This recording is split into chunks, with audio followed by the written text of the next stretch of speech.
give his usual update on what's happened and happening this year in global warming and climate change. He's going to focus on how nations can convert to 100% renewable energy, on what important international steps have already started in this direction and how these lessons can be applied to Mexico. Don, PhD, Dr. Don, professor, and his wife Pia have lived in Ajijic for 7 years. Their conversion of their solar to energy in 2007 was the first at Lakeside and started the tremendous local solar development that has followed.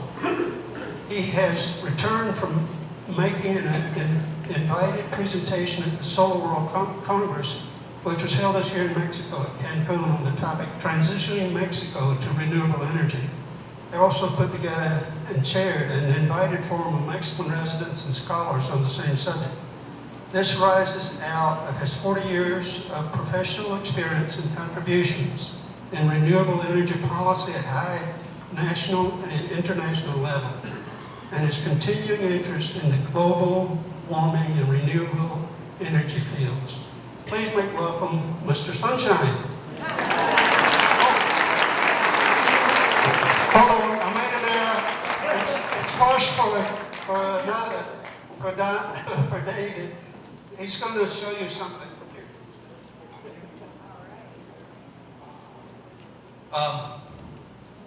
Today I'm going to play the didgeridoo, which is an ancient musical instrument of the Aboriginals.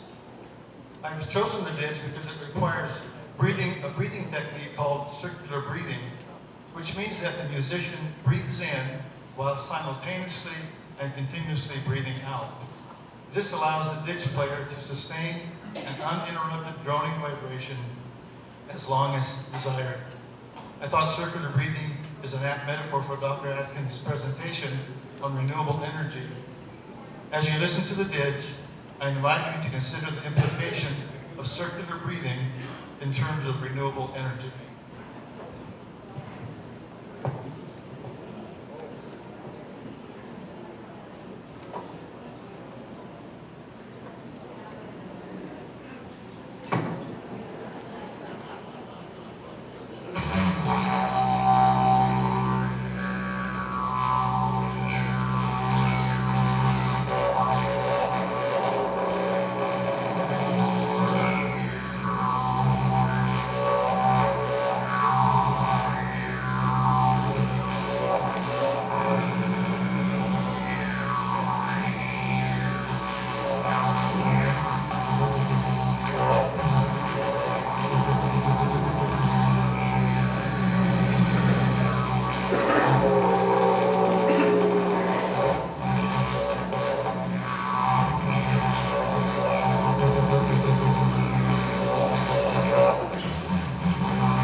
Now, Emilio, could you swing the spotlight over to the podium?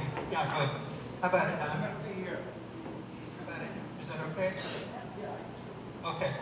Now, Mr. Sunshine. And turn the house light. Turn the house lights down and we'll see if that's putting too much light on the screen. If it is, we'll can it. Is that going to be all right like that? So you have to see me too? Well, darn, he just gave my whole talk an Aboriginal. Oh, I mean, I didn't know I was going to be upstage like that. All right.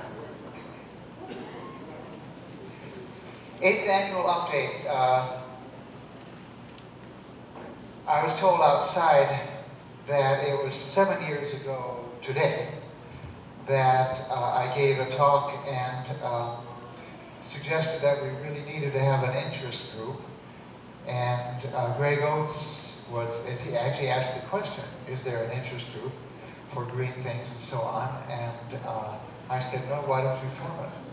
And Greg said, okay, and he's done an incredible job of forming the green group. And then out of the green group came the organic changes. So we've got lots of solar systems, a green group, organic changes coming out of these talks. So it's been worthwhile to keep doing it. I almost did it this year. And then I thought, well, maybe I will say this is going to be my 8th annual and my last, because I wonder how many, how much more you want to keep getting the same material. And then I realized that my purpose, I'm an educator, and my purpose is to help you understand your world and help you understand how the world works, and especially in these big issues now of global warming and climate change. And things change rapidly each year. Right now there's great confusion about the fact that temperature is rising, and there's all sorts of theories by the detractors as well as by the scientists. So I'm going to spend quite a while, more than I usually do, more time than I usually do, on connecting global warming and climate change and showing you what I think is really happening with the Earth at this particular time. I started preparing for this 3 weeks ago, which when I came back from Cancun. And when I was in Cancun, I caught a horrible flu bug, which hit me about 2 days after I got home. So I was in bed, which was lucky because the IPCC report came out and it's 2,200 pages. And I downloaded the whole thing and I went through the whole thing. So there's some benefit to being stuck in bed for a few days. And that served as a basis for this. So I've been really internationally pursuing this issue of energy independence for Mexico with renewable energy. You'll see I gave this as an invited talk in San Francisco in April. And what was interesting about the venue for that invited talk is it was at the first ever international conference held by nations that are serious about going toward 100% renewable energy. We had about 120 people there and about 25 nations represented. And it was amazing and inspirational to see how much work is now already going in that area, and I will be talking some about that. Then here's the one when I was in Cancun, just beginning of the last month, doing the same topic, and then as Jim said, I pulled together a forum of Mexican scientists, policy people, and did the same thing. We're just trying to get the word out, as I'm going to be showing you, that it is both possible and necessary for Mexico to start transitioning away from fossil fuels very seriously. Is this level okay? You're all hearing me all right? Good, it's good for my voice. Why energy? Oh, I want to just explain one thing too. I'm going to be showing many more slides that have got words on them than I have done in previous years, and I will read the words carefully and clearly, so you don't have to read them if you don't want to. You can just listen to me. But I'm aware that some people are oral and some are visual, and it can be helpful if you see what I'm reading at the same time. It may help you retain some of the things that I really want to share with you today. Why energy? Energy is the golden thread that connects economic growth, increased social equity, and an environment that allows the world to thrive. UN Secretary General Ban Ki-moon. Ending poverty and ensuring sustainability are the defining challenges of our time. Energy is central to both. We are like tenant farmers chomping down the fence around our house for fuel, when we should be using nature's inexhaustible sources of energy, sun, wind, and tide. I put my money on the sun and solar energy. What a source of power. I hope we don't have to wait until oil and coal run out before we tackle that. Thomas Alva Edison, 1931. Part 1, global warming, latest happenings. So here we go. The carbon dioxide accumulation in the atmosphere is continuing. This only shows it through about 2008. I'll show another one where it continues, and it's continuing every year. We're putting more and more carbon dioxide accumulating in the atmosphere. And furthermore, we're putting more each year now. Here we're trying to talk about maybe reducing carbon dioxide emissions, If you look at the difference between 1970, 1992, and 2012, you'll see that each year we're putting in ever more carbon dioxide into the atmosphere. In '92, the UN Earth Summit was held in Rio de Janeiro, leading to the Kyoto Protocol in '97. Since '92, global CO2 emissions have increased by 50%, causing concentrations in the atmosphere to increase by 11%. We've made life that much harder for ourselves. This is all a backdrop to what's been going on for the past couple of weeks. This is UN Secretary General Ban Ki-moon addressing the UN Conference of the Parties number 19. Hereafter it'll be called COP19, okay? Delegates from 189 countries attempted to negotiate a new climate agreement for 2015, which is then to replace the Kyoto Accord of 1997. As a preface to the COP19 conference, the Intergovernmental Panel on Climate Change issued its 5th quadrennial report, updating the report of 4 years ago to improved models and, more important, to more recent actual observations regarding global warming and climate change. So here's some of the more relevant information that came out of that.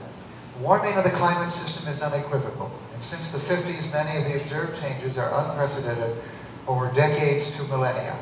The atmosphere and oceans have warmed, the amounts of snow and ice diminished, sea level has risen, and the concentration of greenhouse gases have increased.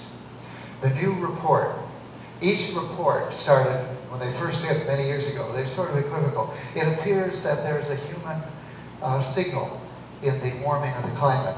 And then, as of the last one they gave 75% to 90% confidence level that humans were the primary cause of the growth in carbon dioxide now. Now the new report finds a 95 to 100% that most of the warming of recent decades is human caused. And scientists don't usually say 100% about anything. Now here's a couple of slides I showed last year which just verifies that the orange curve is the atmospheric concentration of carbon dioxide, the natural level, 280 parts per million. And then we start introducing carbon dioxide by burning fossil fuels. And we can calculate accurately, as we do on the blue line, how much we put in. And you can see that the blue line now is forcing the entire thing upward. So that the growth now in CO2 is largely caused now by the human contribution. Well, in that report, they had 4 scenarios for carbon dioxide emitted by human actions. The top one, the red one, says that supposes we're not going to do anything until well after the end of this century. We'll just keep pumping CO2 into the air. The next one, the orange one, says, well, let's pump CO2 into the air until the end of this century and then really start backing off. The light blue one says we better start in 2050, and the dark blue one says you better start in 2025. I don't know how annoying that's going to be to people. Are you still going to be able to hear me all right? It makes cooling air. If you can hear me okay, we'll get the cooling air and let it come in. But if it's bothering you, do let me know. You okay so far? Yes. Okay. Now the resultant atmospheric CO2 accumulation from those 4 scenarios shows that if you just keep putting CO2 into the air until the middle of next century, wow, the atmospheric concentration goes up from 400 parts per million now to 2,000. Or if you decide you better start taking things seriously at the end of the century, it still goes up to 700 or 800 parts. If you stop earlier, in 50 years, you can hold it down to about 500, and if you stop in 25 years, you might be able to hold it down to not much more than we now have.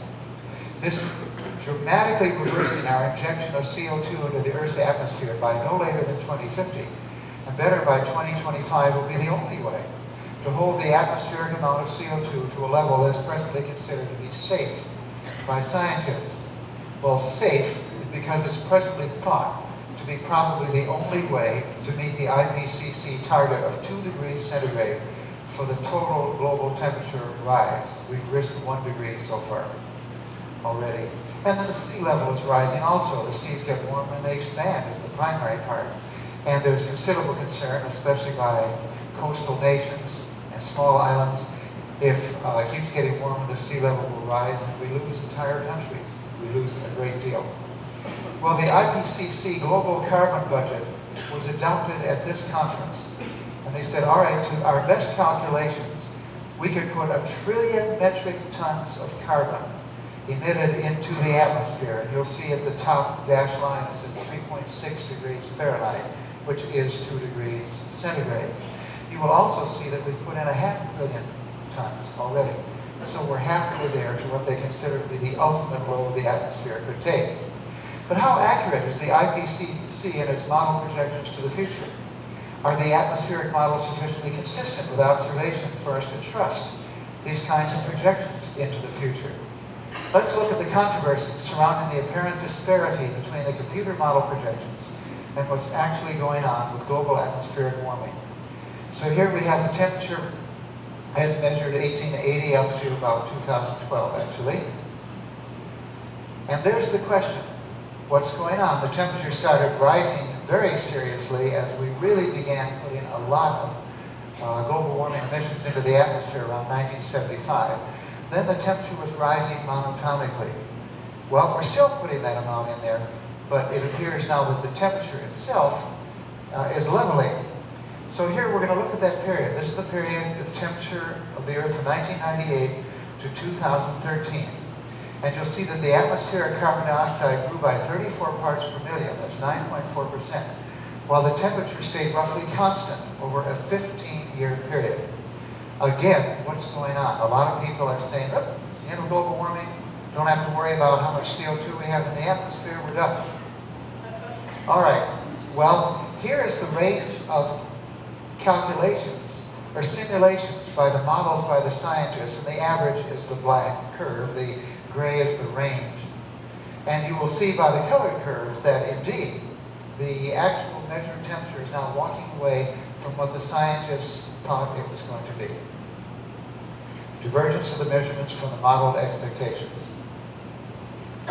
What is in the IPCC fifth report about that? What do they call this? They have to say about this 15-year warming hiatus, which is what they call it. I quote, in summary, the observed recent warming hiatus, defined as a reduction in global mean surface temperature trend during 1998 to 2012 as compared to the trend during 51 to 12, is attributable in roughly equal measure to a cooling contribution from internal variability and a reduced trend in external forcing. External forcing is things like the sun and CO2 and things like that. The forcing trend reduction is primarily due to a negative forcing trend from both volcanic eruptions, which put sulfur in the air and cool the earth, and the downward phase of the solar cycle. We'll look at those. Now, and we're also going to look at great detail on what do they mean by internal variability, which is really the big one. Well, this has been actually confusing a lot of people. The solar physical, we're right now at what should be the solar maximum. This sun should be covered with sunspots. Instead, it's not. And we have the lowest solar minimum. These are the sunspot cycles every 11 years, maximum to minimum, maximum to minimum. And we had a long minimum that was lower than usual, and the maximum right now is very low. So the solar activity is considerably less. So how much difference can that make in cooling the Earth? It is true that when the sun is active, it's giving off more heat. When the sun is quiet like it is now, it tends to cool us. Well, if you look at the numbers, it says the resulting reduction in the amount of solar energy available to affect Earth's climate was about 1/4 of a watt per square meter. The industrial area forcing for CO2 alone is 1.8 watts per square meter, over 7 times greater than any possible influence by the sun. Therefore, we are having solar cooling caused by the sun. It can't account for more than 12% or so of the actual leveling of the temperature. So it's not the sun that's doing it, although it may be contributing. Let's look back a little farther then. Here's the temperature cycles from 1979 to 2013. There we are, the leveling out that everyone is talking about. So what else is new? What's really happening right now is something that just happened previously. That the Earth seems to stabilize its temperature, then move up, then stabilize again. Well, let's pursue this thesis. Let's look back 70 years. Oh my goodness, there are 4 separate pieces where at times where the Earth stabilized its temperature and then the temperature increased. Apparently the Earth is able to get more heat load coming into the Earth. It has lots of mechanisms difficult to understand all the ocean atmospheric mechanisms. And it switches from heat to sort of dynamics, but it uses the heat. After a while, the Earth has done about all that it can do, and we get warmer. And then it starts a new set of dynamic mechanisms, and it can hold the temperature.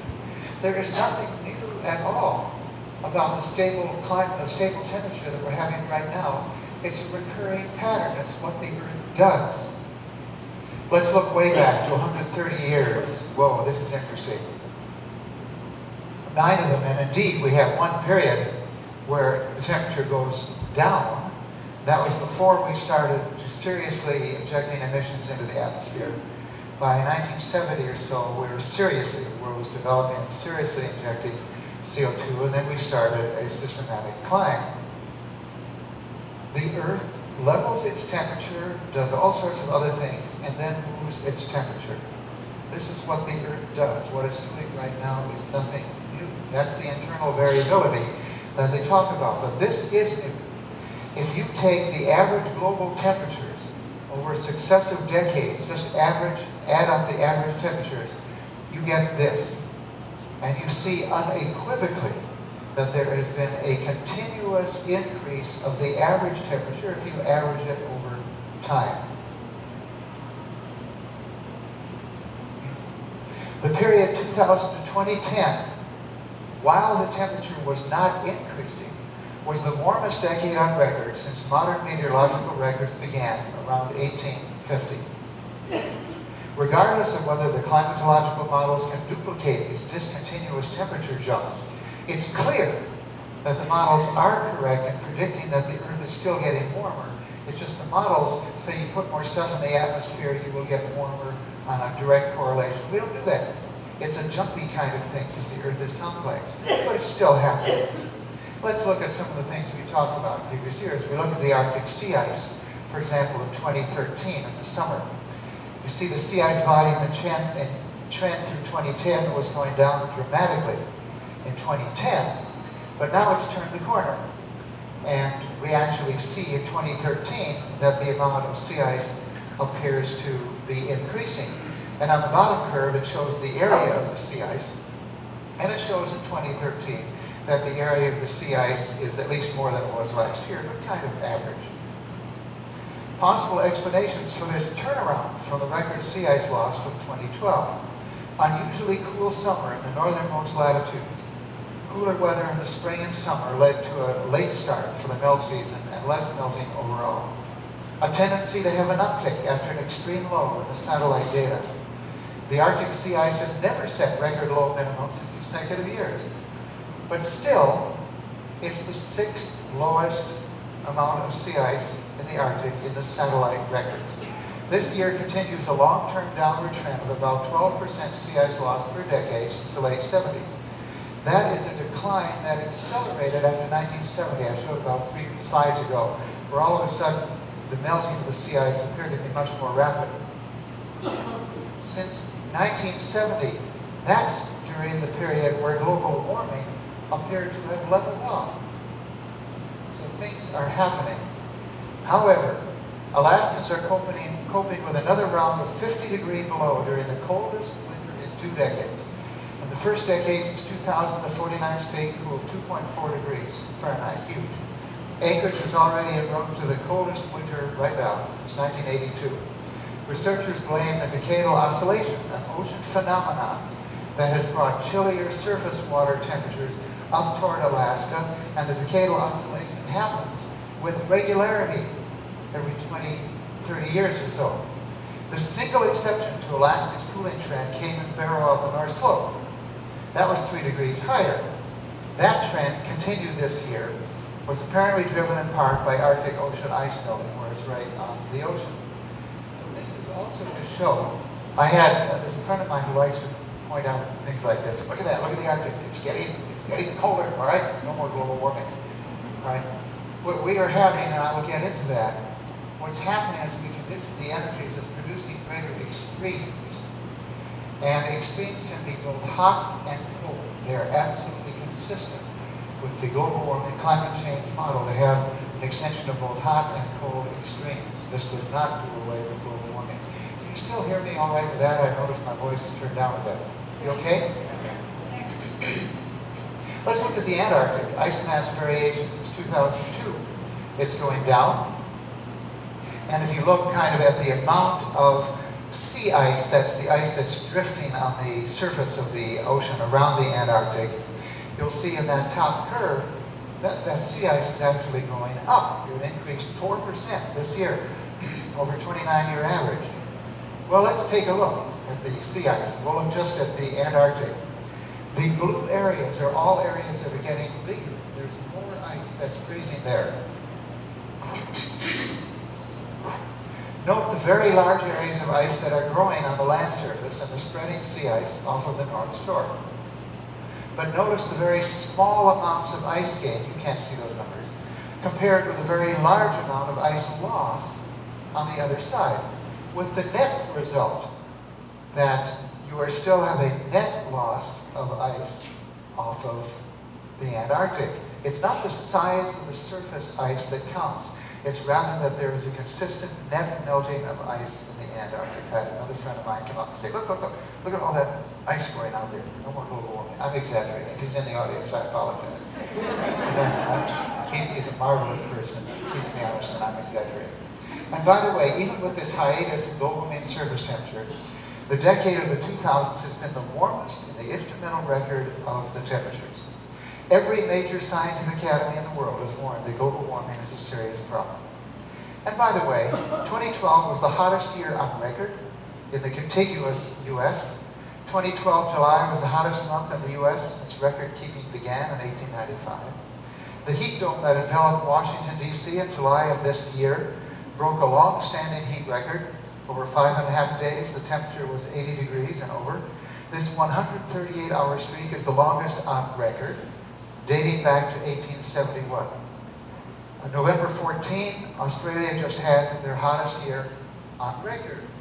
Now, for people who like to say that heat spells come and go, they happen, floods come and go, they're natural occurrences, yes, but not all-time record, all-time record, all-time record, all-time record. The statistical probability of hitting all these records at the same time is low.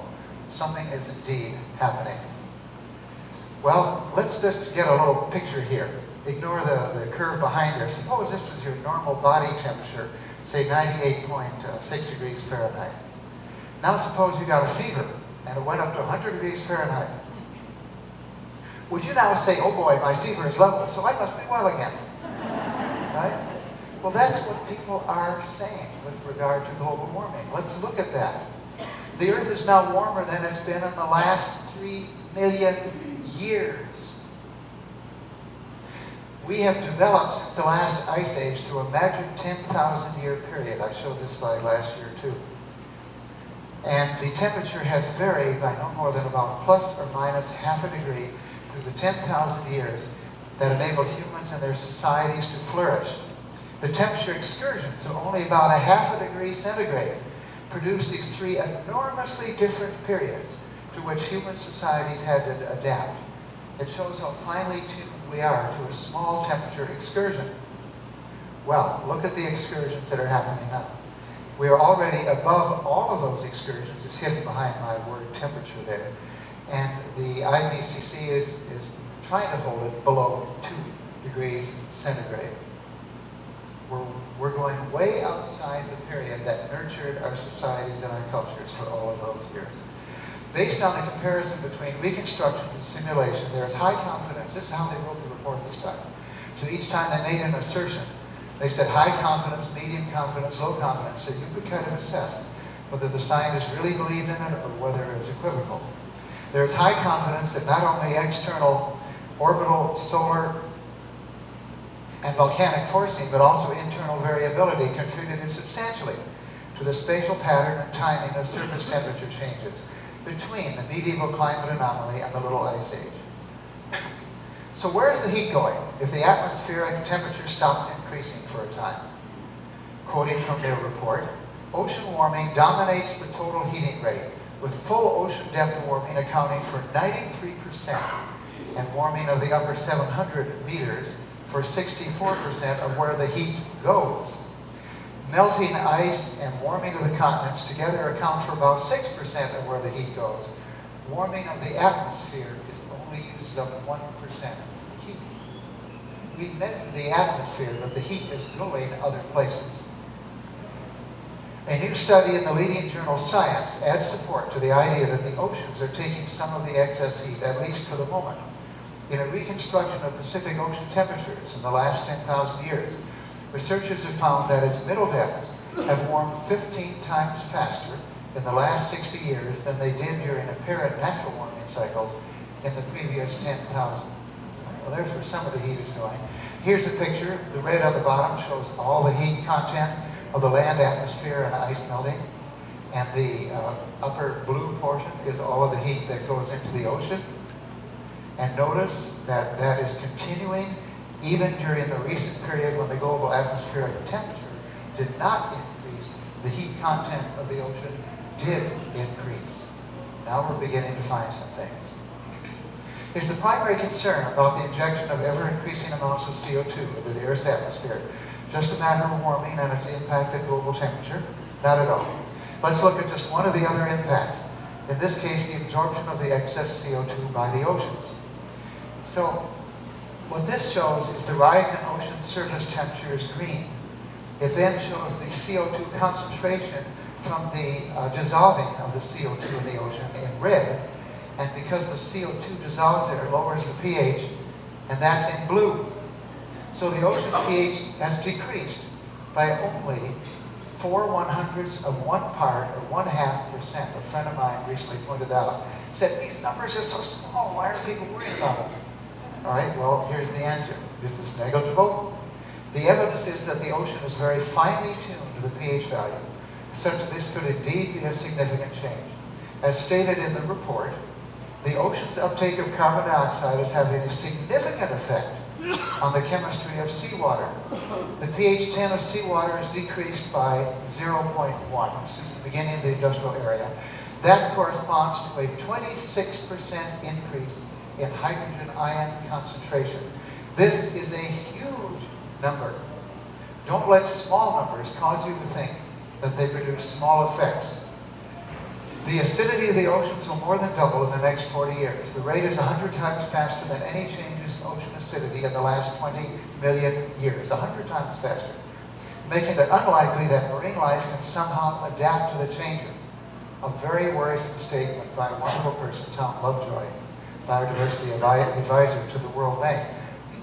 So you see, as I stop talking about temperature warming and start looking at other things that happen because of the increasing CO2, it's still very, very serious.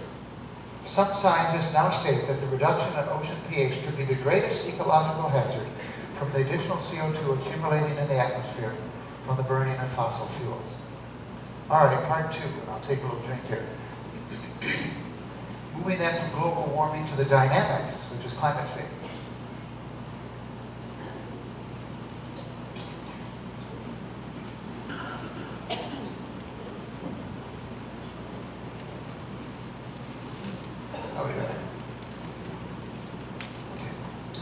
Hurricanes Ingrid and Manuel hitting Mexico from both sides at the same time in September.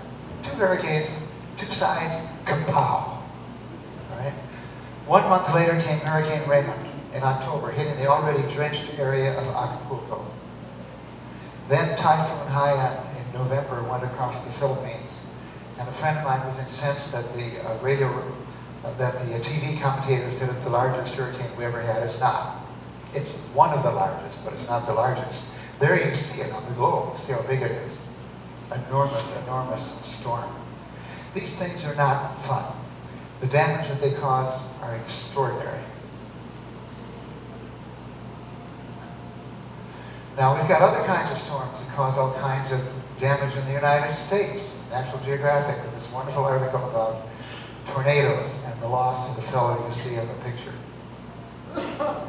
They're scary things. Scary, strong weather. Is the number of hurricanes then increasing because of global warming? No. The number of hurricanes is actually not increasing at all. So we can't blame the hurricanes coming into Mexico on global warming. Is the number of tornadoes increasing because of global warming? Nope. The number of tornadoes is actually not increasing at all. In fact, global warming simulations show that tornado frequency and intensity should go down as the northern continental regions get warmer. We've got the tornado belt in the US where we've got cold air coming down from the Arctic region, warm, wet air coming up from the Gulf. They get together and bingo, there are your tornadoes. If the Arctic region gets warmer, you actually have less temperature difference, and you're less likely to make the tornadoes. So we can't blame the hurricanes and tornadoes on global warming. So what is happening then on the climate change front? A whole lot. This is very interesting because this curve shows the natural catastrophes 1980 to 2010. The important ones to look at are the green and the blue, which are meteorological and hydrological, which is floods. Meteorological, which is storms. You will see there is a consistent trend of increasing of natural catastrophes worldwide, unabated. This is the time that the global temperature did not increase. The numbers went down in the mid-2004, and then they're going back up again. So the fact that temperature didn't increase doesn't seem to have slowed down the increase in the number of serious storms and floods that we're having. Well, the insurance companies see these as huge billion-dollar climate disasters, and if you plot this curve here, what they have to pay out like this statistically, you will see that there is indeed a continuous increase of very expensive climate disasters. This is a constant 2011 dollars. And this is the period when the global atmospheric temperature has not increased. So the climate is changing with increasing flooding storms even though the temperature is not increasing. The probable source of that is there is now 7% more moisture in the atmosphere from the 1 degree C temperature increase, with half of that coming during the period from 1980 to the present, 40 years. This means that when it rains, it'll rain harder. It also means that a great deal more energy will be released into the atmosphere as water vapor condenses into rain. And it means that hurricanes, while not more frequent, will draw more heat and moisture from the warming ocean surface and become stronger and wetter. Both have been observed. And this means that the water vapor content of the atmosphere is continuing to increase, right through the present period of temperature stability. We're evaporating more and more and more. Let's look at a few statistics, a few more statistics and examples. Floods causing billions of dollars in losses. This is Munich's reinsurance company, world's biggest. Floods causing billions of dollars in losses dominate the natural catastrophe statistics for the first half year of 2013. Around 47% of the overall losses and 45% of the insured losses derived from inland flooding that occurred in Europe, Canada, I hope we have a bunch of Canadians here, Asia, and Australia. The frequency of flood events in Germany and Central Europe has increased by a factor of 2 since 1980. Note, this is a period of the most rapid rise in global temperatures and increase of atmospheric moisture. The ABI says flood-related costs in the United Kingdom have risen dramatically. 2000 to 2010, the industry paid out over $7 billion. It's a 200% rise in constant dollars on payouts in the previous decade. Note, this previous decade was the period when the global atmospheric temperature did not rise. By far the most expensive natural catastrophe in the first half year was the flooding in southern and eastern Germany and the neighboring states in May and June. The Danube peaked at 12.8 meters, making it worse than not just the 1954 inundation, but the worst flood since 1501. Pia and I were there, so were Tony and Roseanne Wilshire, and here's a little bit of what the four of us all saw. Rivers that are normally river-sized getting huge, that's Prague on the left. Tony and Roseanne, as they were taking the train into Prague, just looked out of their window and took pictures from the train of pieces of this town floating by.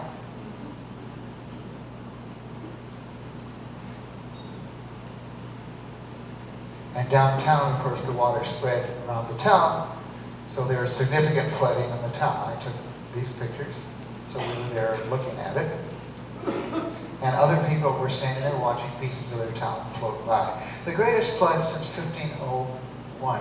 Now I'm showing this one because you can see maybe I'll use Tim's pointer, which he nicely gave me. You can see these walls along here. They had a serious flood in Prague in 2002. And so they very cleverly put concrete walkways all along the edge of the river and put holes in them where they could put metal stanchions and clip these panels together. It takes them 5 hours to completely isolate the city from the worst flooding areas. This is the only reason that they did not flood worse, which shows the value of preparedness. 2013 floods in Alberta, Canada. Here you go, Canadians. Less than 3 weeks after the European inundation, Calgary and other parts of Alberta got hit with the worst flood in the province's history. There's another one of these, the worst in the history, not just a big one. About 100,000 people were displaced and 5 were killed. The massive floods that devastated swaths of southern Alberta in June are estimated to be the costliest natural disaster in Canadian history. Remember, the temperature has stayed stable. Let's take a look. This is the Trans-Canadian Highway. It was not possible to get goods, services, and things through that. Various places in southern Alberta. It was not a happy time for that part of Canada.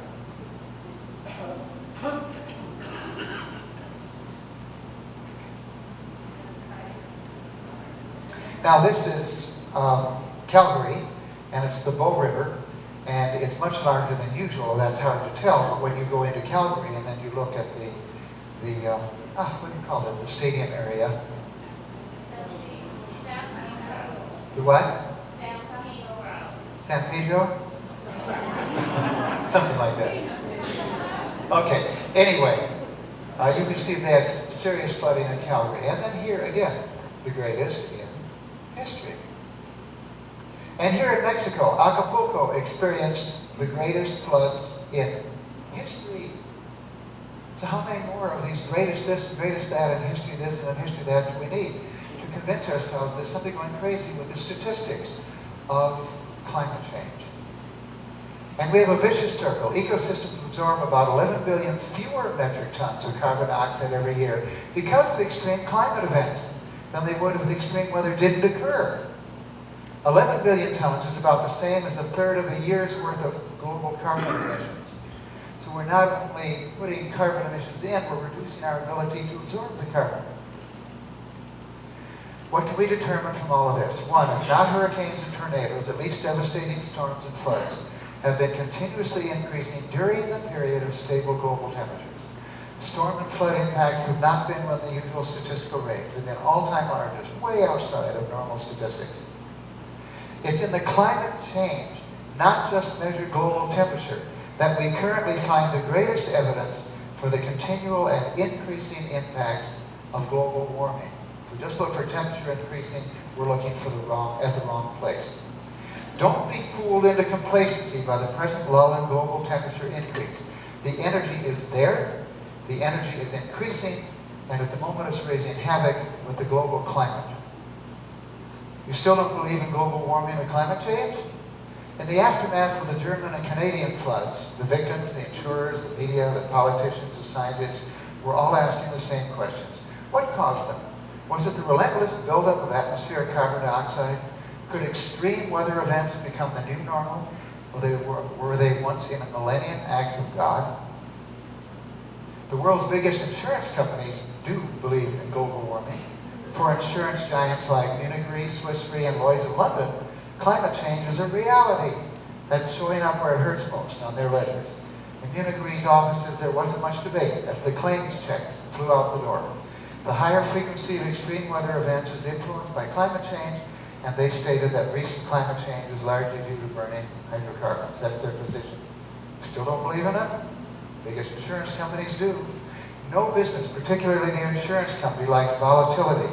There's no doubt there's been a ramping up of flooding in the United Kingdom since the 90s, and this tends to spook the insurers. And the situation's only going to get worse with climate change. Still don't believe in it? The insurance companies do. The Cooperators Group, an insurance cooperative with more than 34 billion of assets, says the costs of natural disasters have doubled every 5 to 7 years for the last 50 years. I'm quite convinced that most climate change is caused by human activity. Here you are again by the CEO of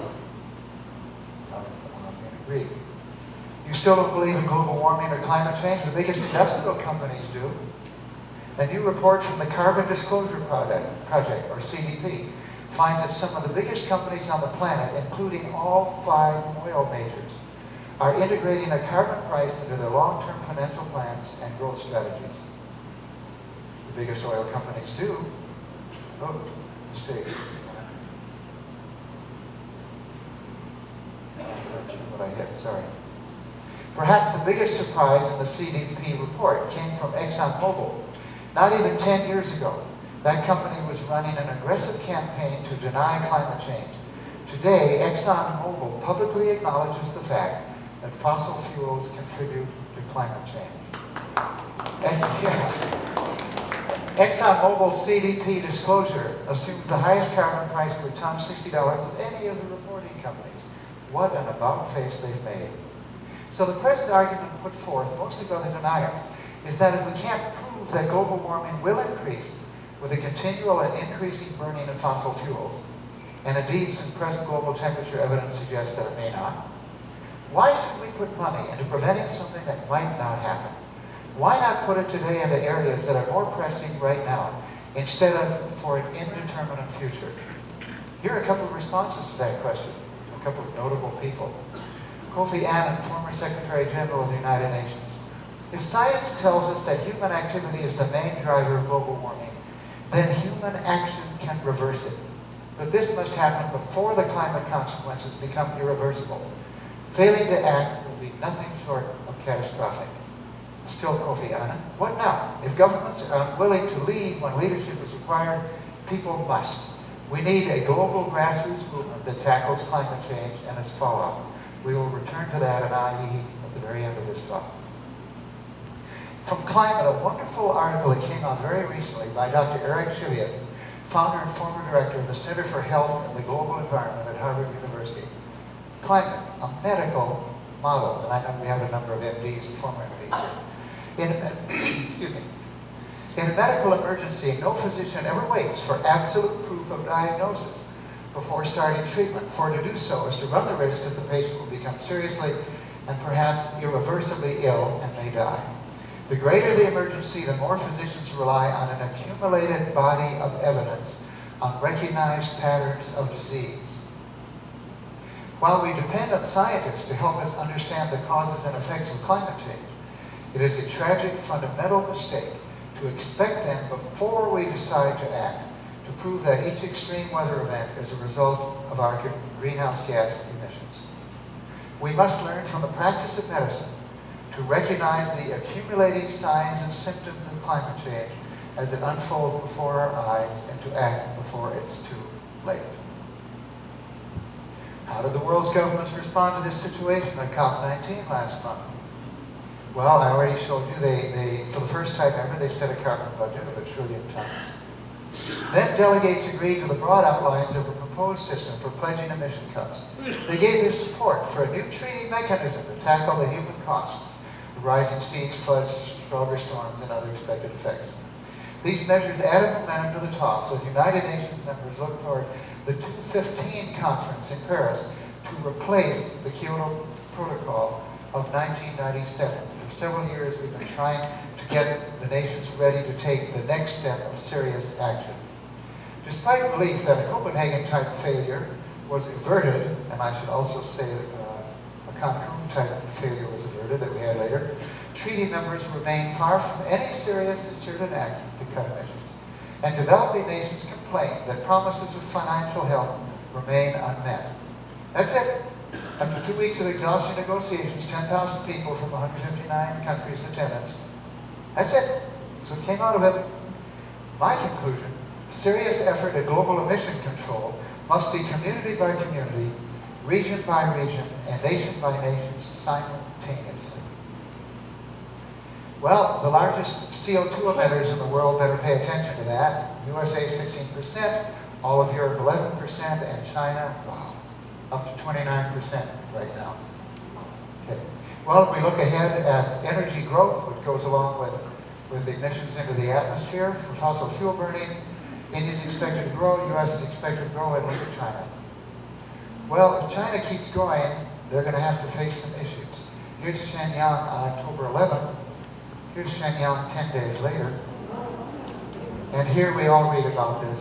This is what's going on in China, is the price that they pay. People are beginning to move out of Beijing now to take their children out so the children can grow in healthy air instead of terrible air.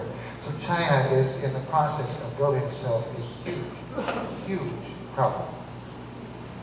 Where do we go from here? First, on the national level, there has to be a bipartisan governmental will to proceed, backed up by the will of the people. Let's see what a famous Mexican atmospheric scientist has to say about that. And that's Nobel Prize winner Mario Molina, who won a Nobel Prize for identifying the source of the hole in the ozone layer over the Antarctic. Dr. Molina quotes, "Unlike the United States, the issue of climate change has not become politicized in Mexico, which has allowed the country to better confront the problem."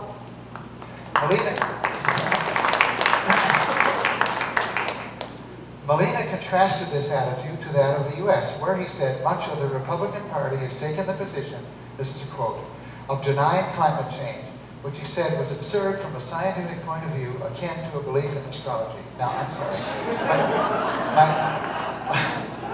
My apologies to my Republican friends, my apologies to my astrologer friends, but that's what a scientist said.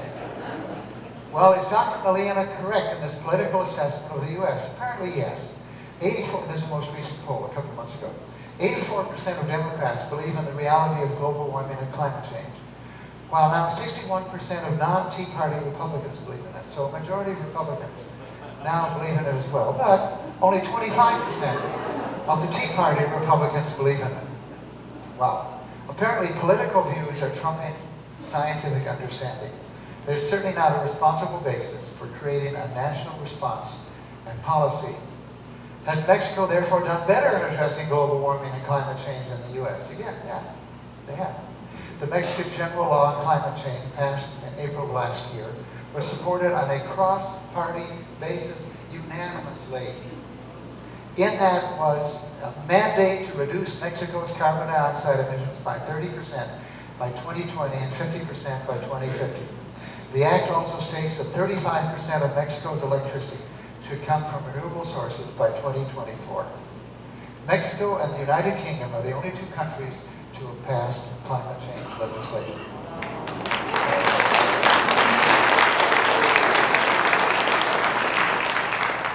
Yes, I'm proud of our adopted country too. So how do we proceed to develop responsible energy and sustainability policy for an entire country? We start by looking at the energy sources and the rate of growth of the energy sources, and you don't need to be surprised. The reason that global warming didn't do much before 1950 is we didn't really increase our use of fossil fuels, and then it took off. And you can see the extraordinary growth in the use of all of the fuels. Put in historical context, there were other things that happened. The International Energy Agency came out with their projections to 2035 and showed that worldwide liquids, coal, natural gas, renewables, nuclear, everything is going to keep going up. Fossil fuels are projected still to account for 50% of global energy consumption by 25. Well, that's the same amount as the total amount we're emitting right now by 2035. That's their projection. Wow, where do we go from here? It's clear that we need to move to an energy system and sources that don't yield the global greenhouse gas emissions. Energy efficiency, natural gas, nuclear, renewable energy sources. Now take a quick look at the reality of some of these options. So we'll start with energy efficiency. Energy efficiency says that you can continue to power your society while spending less and less for the energy. So the blue curve in the United States is the amount that we had to put in for electricity to grow our GDP. And you can see that blue curve going down, down, down, down, down. So we got better and better and better at growing our GDP using less and less energy in the United States. Energy efficiency was wonderful for the economy. A lot of that came out of things like appliance standards. Here's the US refrigerator standards, which have reduced the energy used by refrigerators by 70%. And Mexico has adopted the same appliance standards as the US. Well, California did even better. California in 1973 started with a rigorous building efficiency program especially. And California's GDP equivalent, if you will, has grown almost by 100%, and energy use has stayed level. It shows that energy efficiency can power economic growth as surely as building more power plants. I wish China could get a handle on that. A couple of Spanish slides, but this shows what Mexico's been doing very well, thank you, with energy efficiency. The lower curve shows what they actually use compared to what they would have if they didn't have an efficiency program. They're saving an enormous amount of energy. The left two bars show, the blue bar shows the amount of energy to power the red bar, which was Mexico's GDP, and you can see how that changed just in a decade, that the amount of energy went down while Mexico's GDP went up. So Mexico really is trying and doing very well. The organization called FIDE is a quasi-public, quasi-private organization that oversees the entire energy efficiency programs in Mexico. And I'm very proud of that organization, and I'm on the board, which is kind of nice.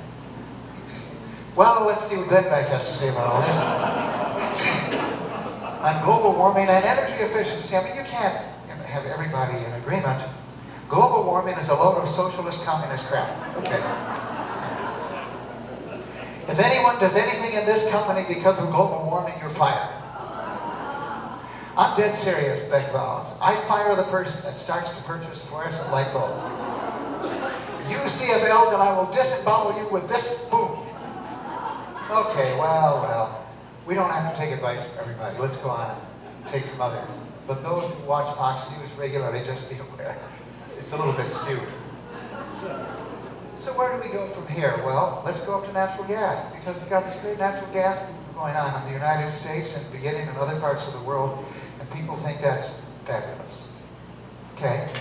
Do you still believe natural gas is the answer? A report out December 6th, that's just 2 days ago, from the Non-Governmental Environmental Integrity Project finds that a multi-industry clamor for cheap domestic natural gas has paved the way for a massive increase in domestic greenhouse gas emissions. You haven't heard that yet, have you? The Gas Rush report doesn't dispute the fact that natural gas burns more cleanly than coal. Rather, it highlights the tidal wave of new projects at oil, gas, and petrochemical plants that depend on natural gas as a feedstock. Oh, well, we got cheap gas. We can build new fertilizer plants. Wow! Okay? As the natural gas infrastructure expands and matures, the Environmental Protection Agency approves more permits for fertilizer petrochemical plants. The impact on the climate is considerable. They calculated that based on permits that have already been approved, these new developments will pump as much greenhouse gas into the atmosphere as if the United States is building 20 large baseload coal-fired power plants, new ones, every year. That's the ancillary result of the natural gas low-cost boom. You still believe natural gas is the answer? It's clear that natural gas is not a bridge fuel.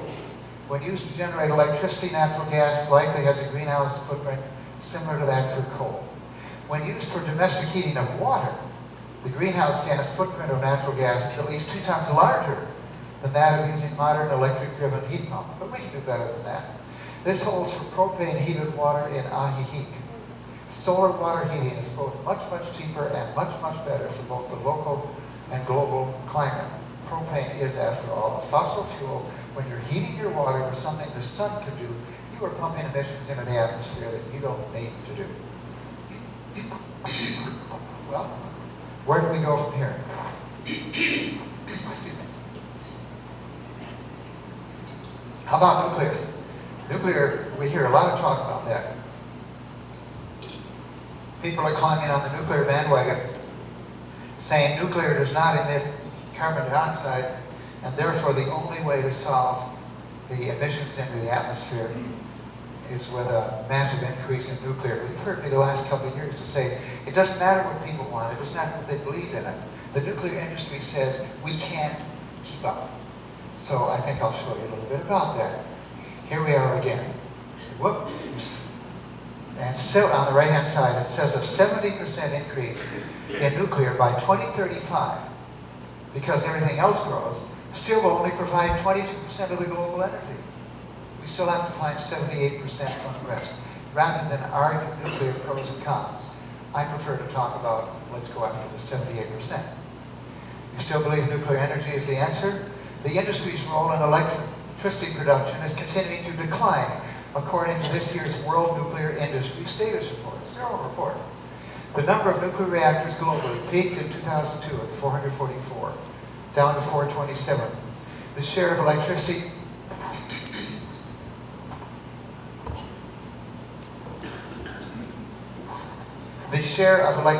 they produce is down 12% from its 2006 peak. Sorry. As a proportion of all electricity generated globally, nuclear peaked in 1993 at 17% and has now fallen to 10%. Electricity, a dozen new ones. Each will take 10 years and $5 billion to construct. 4 U.S. nuclear reactors closed in 2013. At least one more will have to shut down next March. Proposed new reactors were canceled. Not a good start for a nuclear solution to global warming. You still believe nuclear is the answer? Here comes kind of the real answer and why nuclear is having trouble. They're having economic trouble. A glut of government-subsidized wind power may help accomplish a goal some environmentalists have sought for decades. Kill off U.S. nuclear power plants while reducing reliance on electricity from burning coal. Right now, natural gas and wind power are more economic than nuclear power in the Midwestern electricity market, said Howard Lerner, a good friend of ours, head of the Environmental Law and Policy Center. It's a matter of economic competitiveness. Wind power and gas are now cheaper than nuclear. Utilities have no interest in building something that's more expensive. That's why they're canceling orders. You still believe nuclear is the answer? U.S. nukes insure the tax-paying public up to $13 billion. Fukushima has cost the Japanese $500 billion. If this had been the U.S., taxpayers would have had to cough up the $487 billion difference. It's $500 billion. That is a huge economic risk. It doesn't happen often, but what a risk. You still believe nuclear is the answer? It's obvious that in assessing new energy directions, the entire impact of the life cycle, the environmental hazards, and all the potential consequences of the energy source have to be taken into account. This is now, finally, our segue to looking into energy.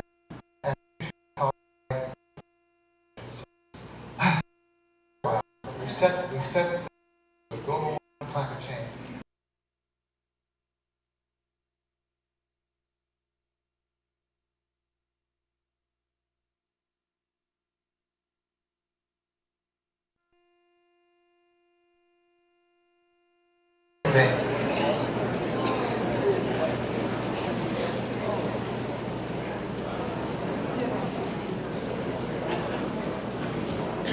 Here we go. Let's talk about the actual transition. What do we do? Can renewable energy realistically provide for almost all of the power needs of an entire, really industrial country, I should have said? Here's Dr. Molina's comment on that one. 97% of economists and scientists agree that the effective measures can be taken to reduce carbon emissions without affecting economic growth. The idea that sustainability is expensive is false. Now we're going to look at some actual examples of that. By early 2013, this year, at least 138 countries had renewable energy targets in place, up from about 50 countries in 2005. Look at all those green areas. Those are countries that are taking renewable energy seriously in their mix. Now here's the same chart, but it disaggregates it so by the color you can see how many policies. The darkest ones, like US, say you've got 9 to 13 policies. Mexico has 3 to 5 policies, but it still has policies. That's amazing. Renewable energy policies, which started in California and then spread to the Midwestern US and has spread to most of our states, then spread to Europe, are now spreading worldwide. I'm sorry. So in 2008, Scientific American came out with a remarkable study, a grand plan for solar energy. By 2050, it could free the U.S. from foreign oil and slash greenhouse emissions. Very interesting article, 2008. In the same year, 2008, another article came out, A Solar-Powered Economy, how solar thermal can replace coal, gas, and oil. And in that, I underlined it badly previously, their modeling shows that solar thermal power, that's using the heat from the sun, not making electricity from it directly, but the picture in the background there is making electricity from the heat. Solar thermal power could not only replace most fossil fuels electricity generation in the US, but could replace petroleum-based transportation. They argue it's not only technically but economically feasible, and not just for the US, but for China and India as well. This came out then in 2009, and this is the Electricity Journal. This is the Journal of the Electric Utility Industry of the United States. And the article is entitled, Going Completely Renewable, Is It Possible, Let Alone Desirable? And they say, with the right mix of leadership and policy, a completely renewable electricity sector for New Zealand wrote it, and the United States is feasible, achievable, and desirable.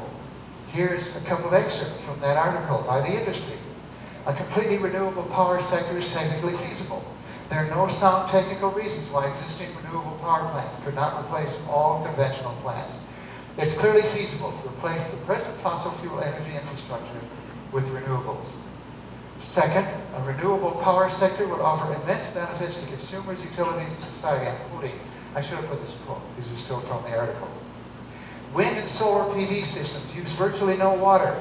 They only need a 600th as much water per unit of electricity produced as nuclear plants, a 500th as much as coal units, and a 250th as much as natural gas facilities. We are getting water short in the United States. We are using drinkable, potable water to cool power plants. Well, we don't have to.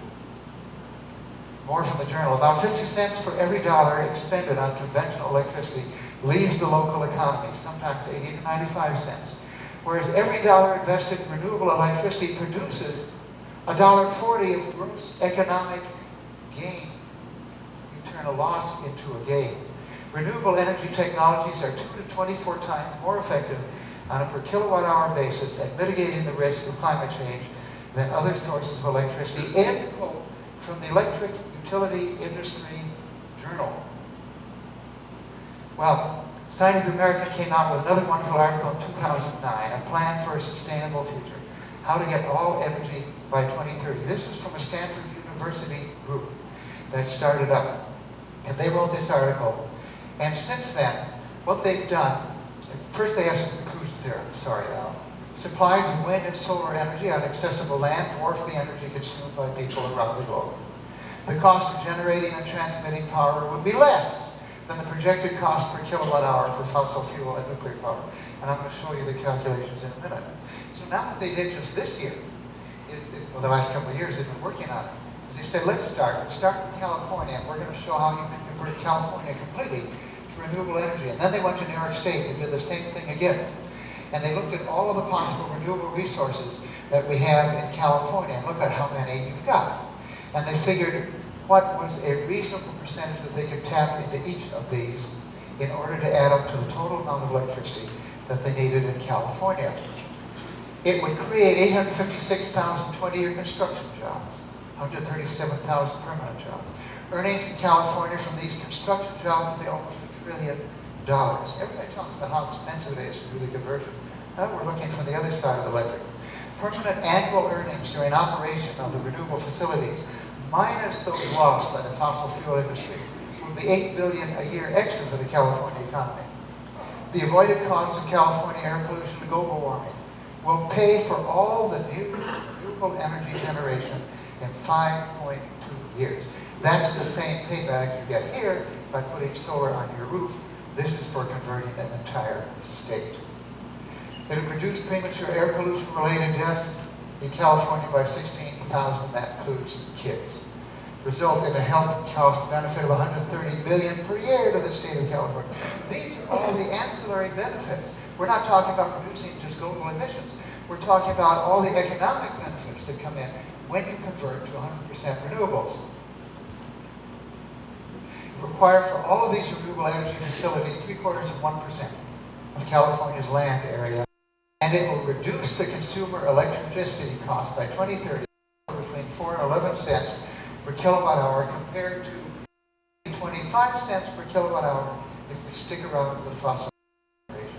It becomes an economic bargain for everyone in the state. Conclusion, the conversion of California, and by extrapolation the whole country, creates a large number of net new jobs and saves a great deal of money. Don't let people tell you it's too expensive. New York, I'm just not going to do the whole thing that they did in New York State, look at all the renewable resources, took pieces of that, came out with the same kinds of conclusions, large earnings, many jobs, and require 1% of the New York land in order to do it. And again, it'll dramatically reduce the cost of electricity for New Yorkers. How do you actually construct them, plans to make this happen? I'm going to show you how. First, take a look at the benefits when you begin to combine renewable energy sources into the same transmission grid. In this case, wind and solar, and this is a repeat of what I showed you last year. You may recognize just a few of these slides. So we start with California wind and solar power availability, and here it says, the dark blue curve is the daily electrical load curve for California. The green is the energy we get from wind power. It doesn't match the load curve. The orange is the energy we get from solar. That doesn't match the load curve either. But look what happens when you add both of them together.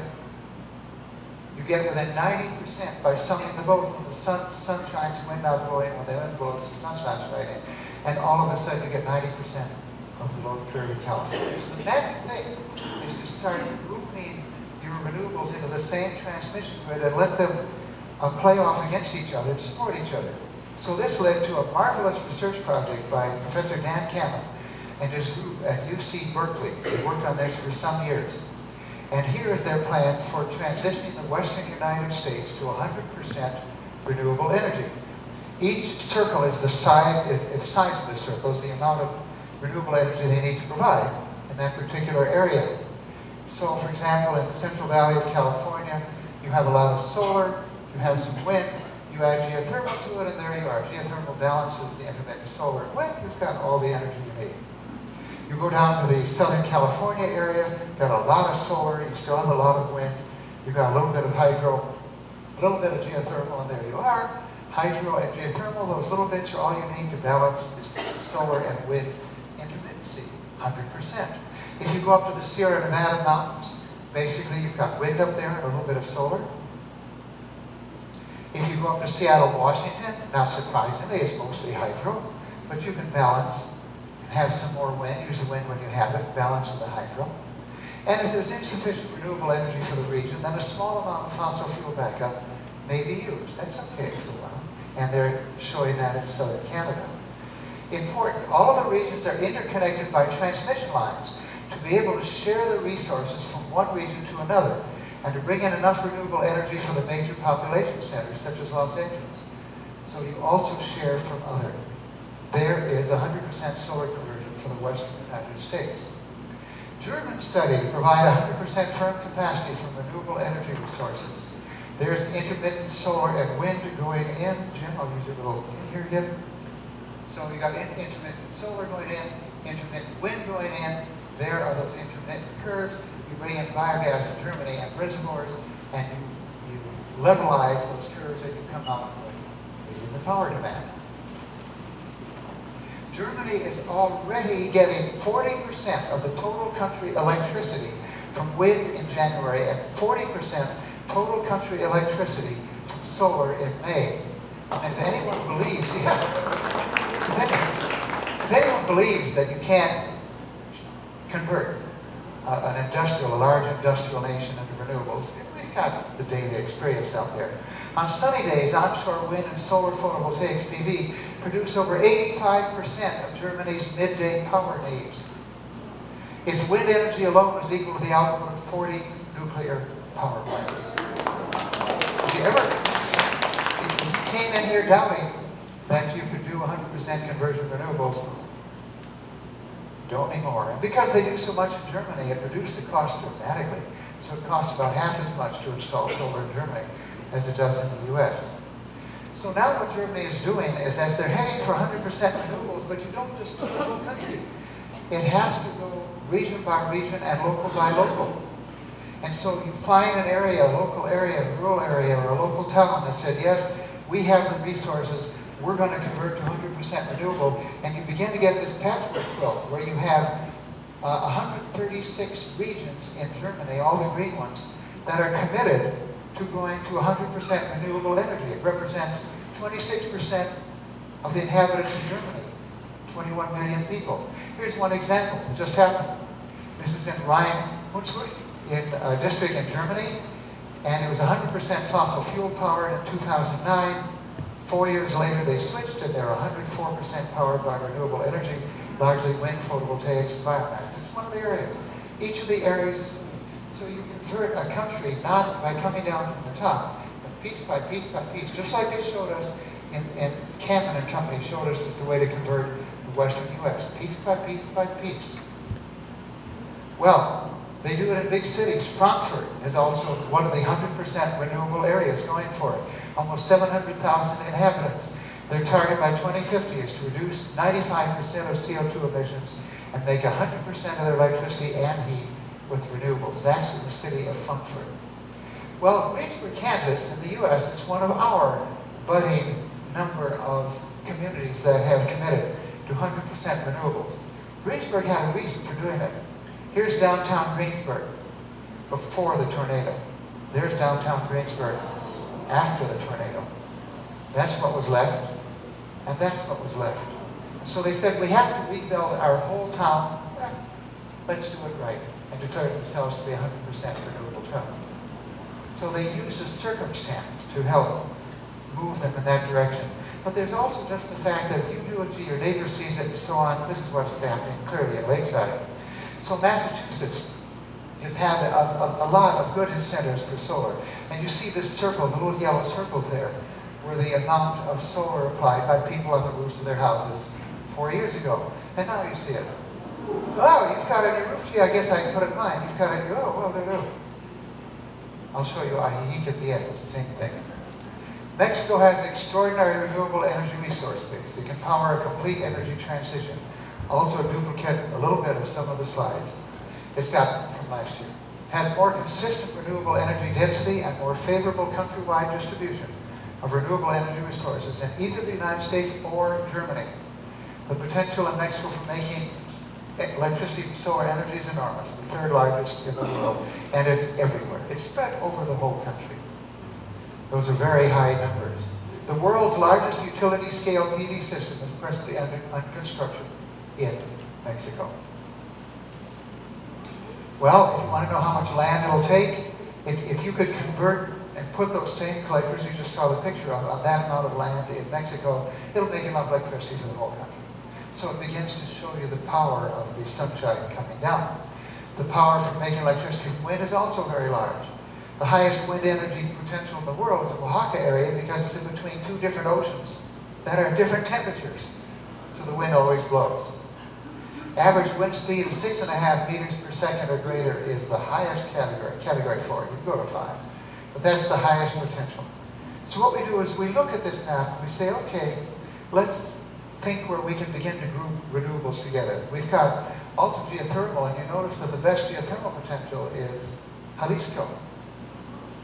And they've got geothermal plants that are out there. Hydroelectric power, Mexico, 22% of the electricity generating capacity is from hydro plants. So Mexico, here you are, looks like the Germany chart. Mexico can mix wind and solar intermittent energies with geothermal, hydroelectric, or biomass energies to stabilize the system and provide 100% firm capacity. So here's how we start. You've got solar everywhere. Now we look where the wind is, and so, okay, let's start by identifying areas where you've got a lot of wind along with solar. So here's the wind chart, and this is a better diagram than I did last year. So we start. And we start identifying the regions where we have a lot of solar and a lot of wind, plus additional backup. There are your 10 regions. Now, every region has solar plus wind along with at least one of the major supporting backups to level it. Hydro or geothermal, so that's how it looks.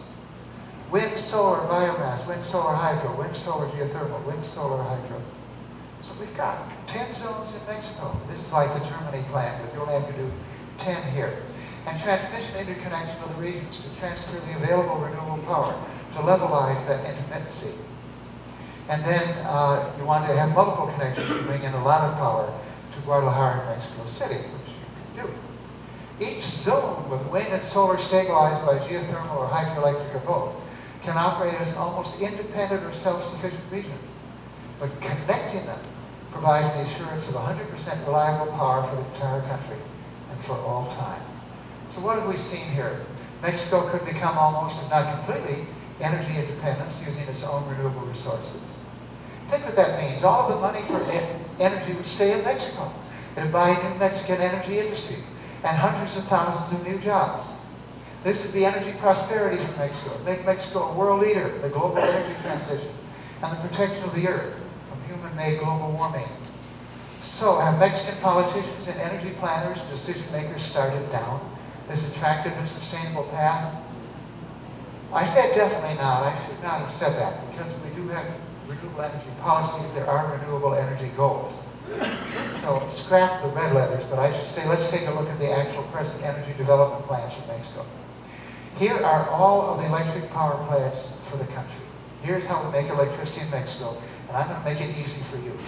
There are all the hydroelectric generators. There's the wind generators down in Oaxaca, a couple solar over here, the one nuclear energy, one that we have off the coast, Veracruz, on the coast, and fossil fuel generators. So that's how we make our electricity in Mexico. All right. They've evolved in Mexico such that over 98% of all of Mexico is covered with electricity. So they've done a good job of providing electricity for people. But they expect in the next 15 years, because it's 2012 now, Mexico will grow from 114 million to 130 million. Cities will go from 384 to 489 cities. And we will go from 72% of Mexicans living in cities and towns up to 88%. So, the CFE is responding to it the way CFE expects to. We're going to have more people in cities, we need more power. Here are our plans. These are all authorized for 10 years. It means they've been approved. Well, we've got a couple wind projects, we've got a new hydro project, we've got a solar energy project, and we got 10 new fossil fuel power plants. And if you remember that chart of mine with all the circles, you'll see that basically they're planning to plop a new gas fossil fuel power plant inside each of my circles, which are supposed to be 100% renewable. That's not going to cut it. Total new projects, 5.6 gigawatts. Total renewable energy projects, 18.5%. Total fossil fuel project, new projects, 81.5%. Each of these new gas-fired power plants will have a useful life of 30 years. This shows that CFE only knows how to think and plan for a fossil fuel future. And that's sad. Why not this future instead? It's there if the people ask for it, and the government has the leadership to change Mexico's energy course to a sustainable one. Mexican energy policy has to start now to build toward this. To wait while building ever more fossil fuel power plants will forever close the door to a renewable energy future in Mexico. Can Mexico afford the cost, though? It's a developing country, but it's not rich. Well, the cost of PV electricity in Germany right now is 10 euro cents per kilowatt hour. That's solar electricity. And it's less than that, sun-rich countries. Well, this is equivalent to making electricity from sun between 9 and 13 pesos per kilowatt hour in Mexico. It costs CFE more than 12 pesos per kilowatt hour to produce electricity with conventional fossil fuel sources. This shows that when the country really undertakes the conversion, the prices come down and you are fully competitive and glad you did it the right way, not the wrong way. The OECD projections to 2035 think that Mexico and Chile will be the most rapidly growing two countries and members of the OECD, 3.7% per year. At the end of 2012, Mexico is forecast to become the 8th largest economy in the world by 2050, based on an estimated GDP growth higher than 4% per year. We're all aware they grew 1% this year. It's not been a good year. They are not on either of those curves. They're having to keep backing down. It appears to be a blip and an adjustment, and I think these long-range projections are correct. To close out the talk, it's important to note that Mexico's renewable energy transition doesn't have to rely just on very large central renewable energy systems. It can start in one community I'm repeating a little set of slides I showed last year. Our village, Ajijic, demonstrates that starting with one solar system can lead to a solar energy transition of an entire area. For my wife and I, in 2007, when we moved here, we created the first house office in the area with solar energy for all electricity and water heating. And we thank Jason Mills for installing the PV for us. And we have our organic garden, which is also very nice. All of us shop in the organic Jangus. Well, the number of solar houses in the Ajijic Lakeside area was our house. The next year, there were 3 early adopters. Penny White, Mr. Johansson, you're here. I think I saw you. Are you here? Raise your hand if you're here. Nah, I thought he was here. Anyway, and Al Wilson. And they're what we call early adopters. So the following year, 13 people had done it. They're still early adopters. They like solar, they want to do it, But then when 17 houses got up, the residents of the lakeside area started paying attention to the attractive economics of solar energy. And it took off. So in 2011, we had 2,200, In 2012, we had 350. And I put in, because I don't have a good number, 2013 over 500 so far. I've now been assured that it is now over 600 so far in our area.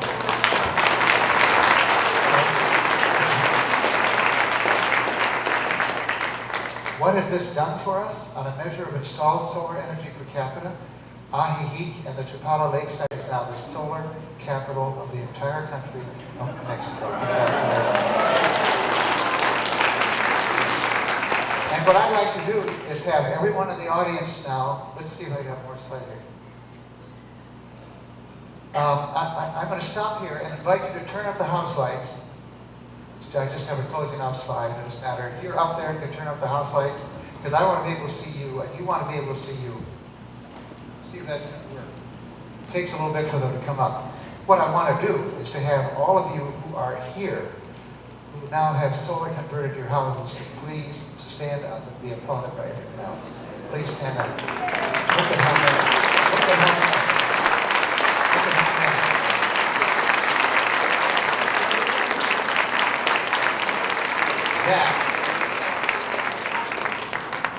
That is amazing, and I'm very proud of all of you. So we close on with the vision of a better and greener Mexico and world for them. Thank you all very much.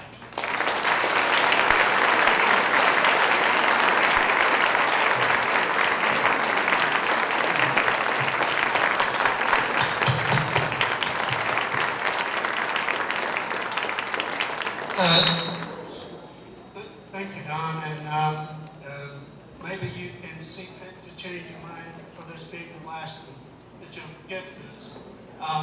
If the people who need,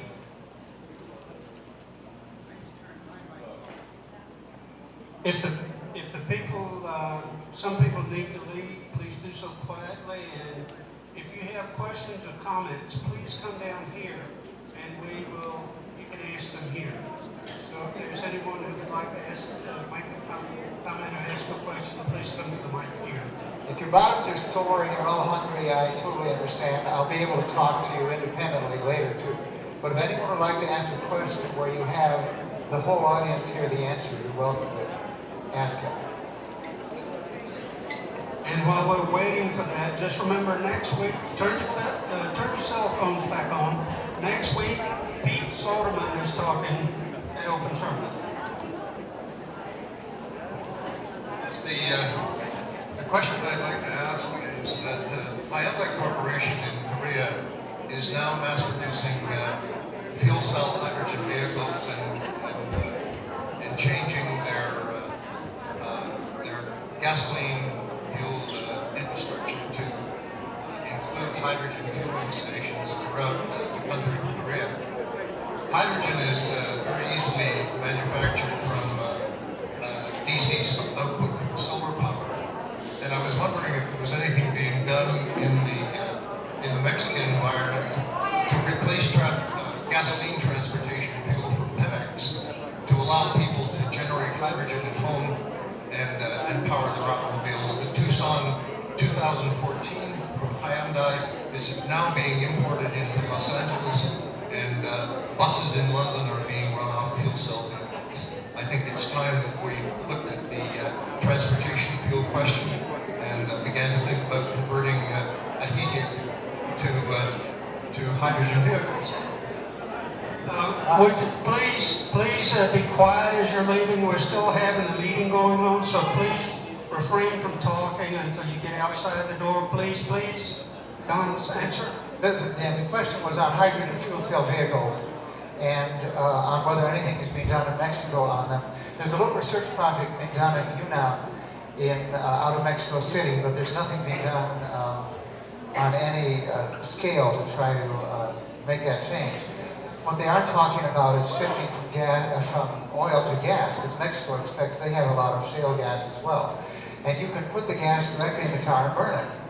Or you can put it in and make electricity from a fuel cell, and then put the fuel cell in the car and have hydrogen, which is absolutely clean, but meanwhile you sort of disassociated the gas and the carbon dioxide still goes up. So it turns out that the difference in global emissions, whether you make a fuel cell car or whether you burn the gas in your car, is about the same. And it's a lot cheaper at this point for them just to consider putting gas in the car. But there's no question, it's got an important area in the future. For buildings, there's a great deal of work being done internationally where you put big fuel cells in buildings, because the fuel cell produces heat as well as electricity. If you put it in the building and take the heat to heat the building and take the electricity to power the building, you can get 85% conversion of the natural gas to useful energy. The trouble is when you put it in the car, you throw away all the heat. And all you got left is the electricity. So you're going to find what they call stationary sources are the first ones.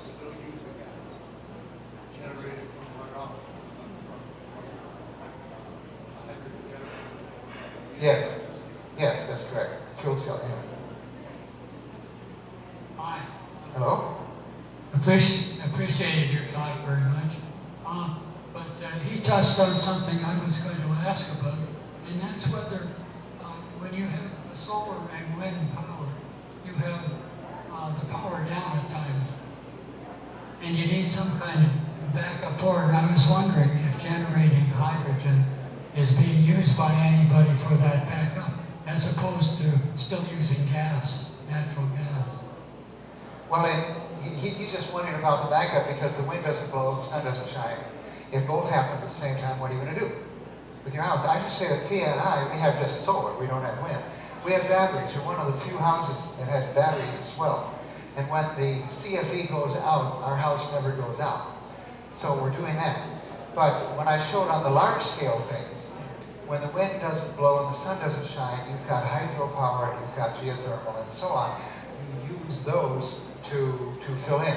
If you're in your own home, and I'm going back to the home hydrogen generation, people are talking about that as generating, taking the excess electricity that you have. In other words, making a solar system on your roof that's twice as big as you need for your house. And instead of just giving it back to CFE, because CFE won't pay you anything once you go beyond your whole bill, right? You take that extra electricity and you have a hydrogen generator, you make your own hydrogen, and then you have your own backup. And that is something that people are talking about quite a bit, and that is a direction I expect people to go. But the technology has to come down in cost. Power density of the cells has to come up. But these are good ideas. I was thinking of large plants that don't have a renewable backup. Are any of them right now generating hydrogen during peak hours to look after the downtime? No, and I didn't show the picture, and I should have shown a couple of pictures. There's very large fossil fuel power plants that have got solar related to them. The biggest one is in Daggett, California. It's 1/3 the size of a nuclear plant, 354 megawatts. It has a natural gas generator embedded in the middle. And they've committed that starting at 7 in the morning, they deliver 354 megawatts to Southern California Edison. Doesn't matter what the sun is doing, you got the backup generator. And then at 7 at night, they're through. And they found over 28 years of experience that 75% of the electricity came from solar and 25% from natural gas. So it begins to show in those climates that you only need about 1/4 of the backup to give it absolutely flat. If you only have one. Now, if they had put wind into the same transmission grid, it would have been different. And they're not, where the big, large-scale backup is being done is not with hydrogen. It's you can make electricity from solar thermal generation. You heat a fluid, you have concentrating collectors, you heat a fluid, you make steam, all right? They are going to back up of sodium, liquid sodium in big tanks. And they liquefy the sodium during the day and then make steam at nighttime. So the only serious large utility scale backup going on is liquid sodium, and that's with these large plants. I should have shown a couple pictures. I have a second question, very short.